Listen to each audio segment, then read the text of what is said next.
Eu vejo muitos que criticam Marx e nunca leram uma linha. Ou se leram, foi uma linha, duas, três, né? Cara, eu acho que o lance do Marx está muito atrelado à política. Não tá, assim... A discussão é muito ideológica, tá dizendo, né? O meu ponto de vista sobre o Marx, assim, é que a galera... Não dá mais para você ensinar o que é Marx, por exemplo.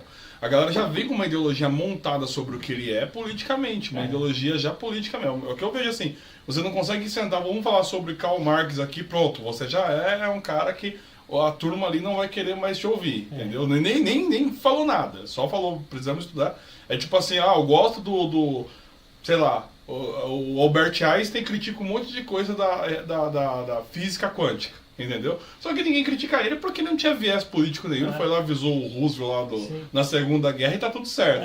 Agora o Karl Marx, um dia até me propus, numa escola de ensino médio, já faz tempo isso, me propus a chamar os pais.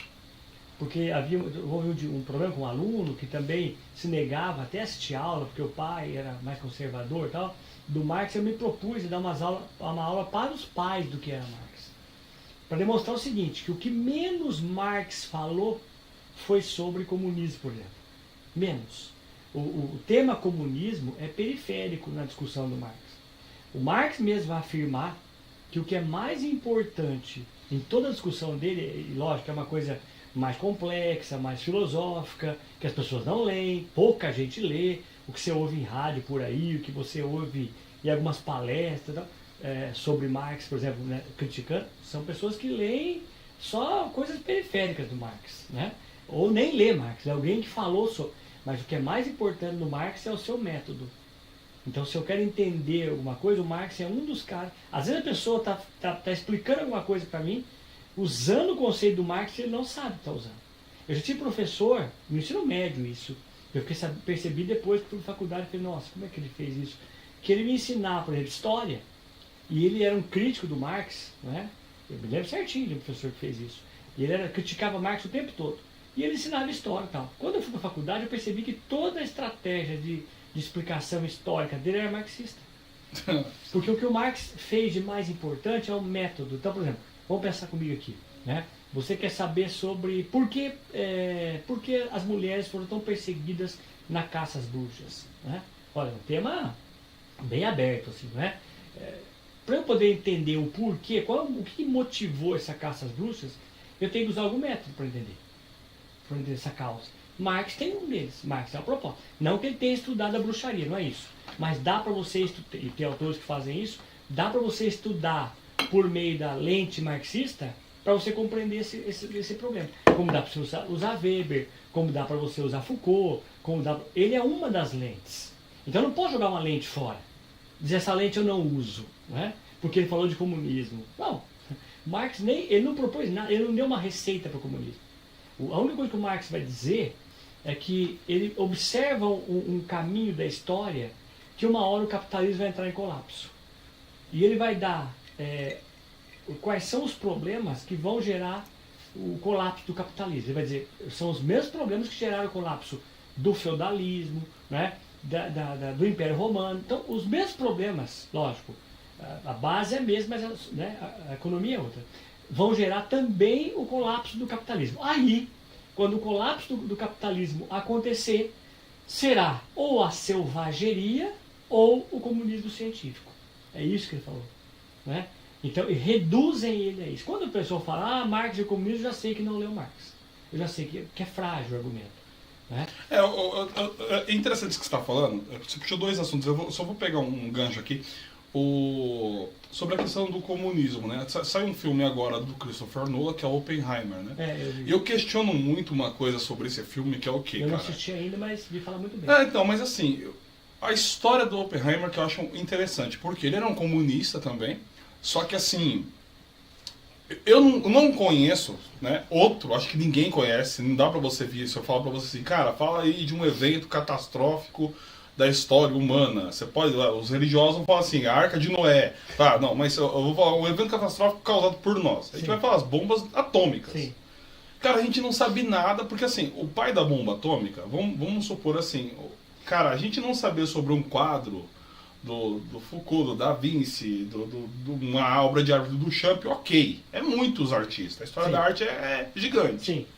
Mas se tratando de evento catastrófico, cara, a gente não tem muitos eventos catastróficos feitos pelos humanos do tamanho da de Hiroshima e Nagasaki. Por que a gente sabe tão pouco de Oppenheimer? Você acha que tem a ver com como? Por exemplo, ele foi perseguido muito por causa que ele era comunista. Sim. Né? Ele, o irmão dele e tudo mais. Sim. Mas assim, cara, não tem outro evento gigante igual esse.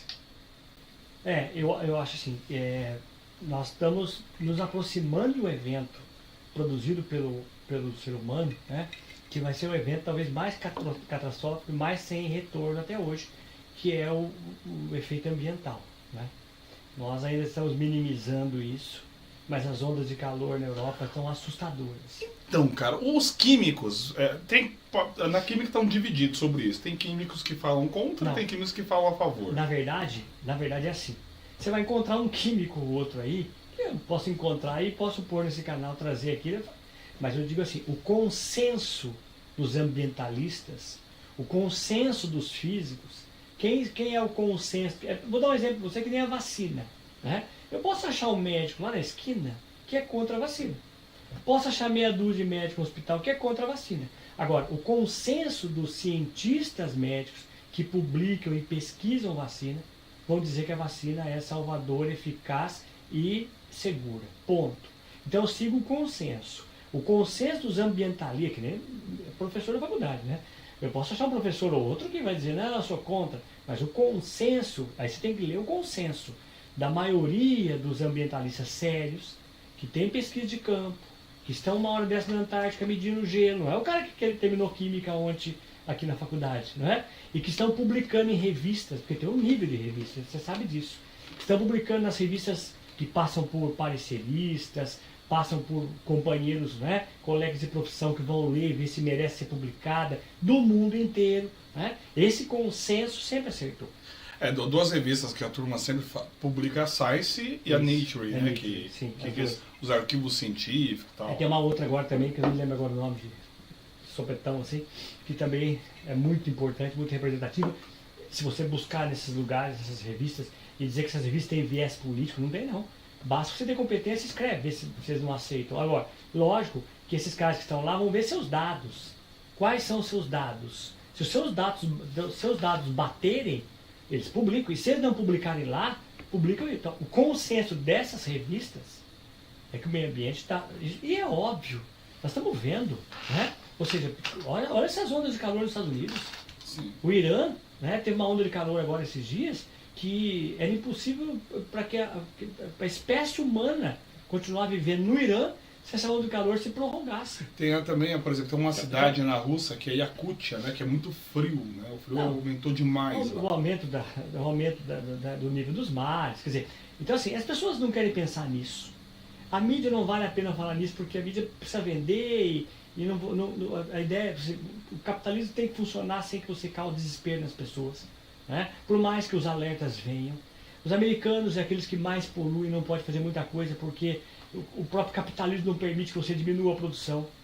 Há uma exigência que você produza mais, produza mais, produza mais. E cada vez que você produz, não tem jeito de você produzir sem impacto ambiental.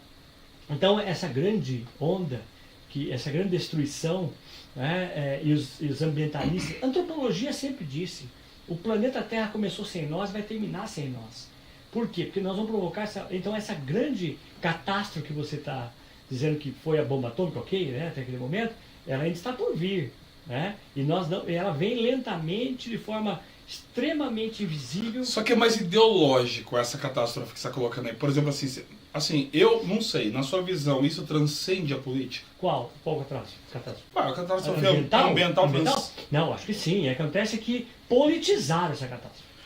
Por que politizar? Porque interessa para muitos grupos que querem continuar a produzir e não querem pôr a culpa do capitalismo e não aceitam culpar o capitalismo por isso, não é?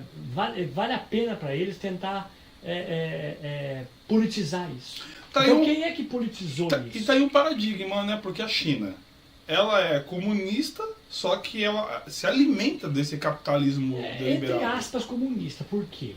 O que é o comunismo? Essa é a grande questão, né? Como é que eu defino um país como comunista?